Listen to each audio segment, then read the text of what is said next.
ব্রিগেডের সমাবেশ বাংলার মানুষের জন্য সুখবর নিয়ে আসছে।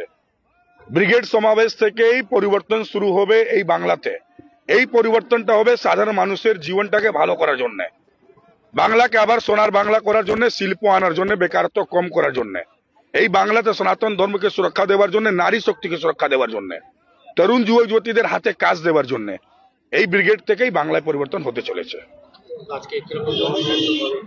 আমার তো মনে হচ্ছে সাধারণ মানুষ যেভাবে সাধারণ মানুষের ঢল এবং সারা নেমেছে সেটা প্রমাণ করছে কি মানুষকে আমরা জায়গা দিতে পারছি না, আমরা বাস দিতে পারছি না। কি বলবো, ট্রেনে জায়গা নেই, গাড়ি দিতে পারছি না, বাস দিতে পারছি না, বাস স্ট্যান্ডে কোনো জায়গা কোনো বাস নেই, এইরকম পরিস্থিতি হয়েছে। তো সাধারণ মানুষের সারাটাই বলছে যে সংখ্যার কোনো হিসাব ধরা যাবে না, আজকে দিনে যে যেভাবে পাচ্ছে সেভাবে যাচ্ছে। কল্যাণী এক্সপ্রেসওয়ে দিয়ে গেলে এই জায়গা একদম মিস করবেন না। নৈহাটি রাজেন্দ্রপুর ব্লাইন্ড স্কুলের কাছেই রয়েছে এলাকার খুব জনপ্রিয় স্পট কেশরী ধাবা।